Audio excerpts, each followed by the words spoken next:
ഇന്ന് ഞങ്ങൾ ആയൂരിലേക്ക് പോയേക്കുമായിരുന്നു. അങ്ങനെ നമ്മളൊരു കടയിലേക്ക് കയറി. അങ്ങനെ കടയിലേക്ക് കയറി ഒരു പിസ്സ നോക്കിയാണ്. വലിയ പ്രതീക്ഷയോടെ പോയെങ്കിലും അവിടെ പിസ്സ ഇല്ലായിരുന്നു. അങ്ങനെ ആ പിസ്സ കിട്ടിയില്ല. അങ്ങനെ ഞങ്ങൾ ഒരു മുളക് പൊടി കട പോയപ്പോഴത്തേക്ക് 2 കുർക്കുറിയും കൂടി വാങ്ങി.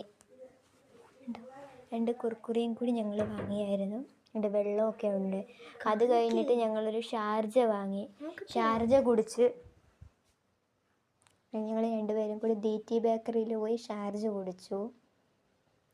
അവിടെ നോക്കിയപ്പോൾ നല്ല കേക്കുകളുണ്ടായിരുന്നു. ഞങ്ങൾ ഇങ്ങനെ നല്ല ഭംഗിയിലിരുന്ന കേക്കുകൾ. അങ്ങനെ ഞങ്ങൾ 2 പീസ് ബ്ലാക്ക് ഫോറസ്റ്റ് കേക്ക് വാങ്ങി. പിന്നെ ഇങ്ങോട്ട് വരാൻ കുറച്ച് മാങ്ങയും വാങ്ങിയിട്ടുണ്ടായിരുന്നു. ഈ നീളമുള്ളൊരു മാങ്ങയായിരുന്നു ഞങ്ങൾ വാങ്ങിയത്. വാട്ടർ മെലനൊക്കെ അവിടെ ഇരിപ്പുണ്ടായിരുന്നു. വാട്ടർ മെലൻ വേണ്ടായിരുന്നു. അങ്ങനെ ഞങ്ങൾ തിരിച്ച് പോവുകയാണ് വീട്ടിലേക്ക്. 2 ബർഗറും കൂടി വാങ്ങി ഞങ്ങൾ വീട്ടിലേക്ക് പോവുകയായിരുന്നു. കണ്ടോ, കേക്കും വാങ്ങി, ബർഗറും വാങ്ങി.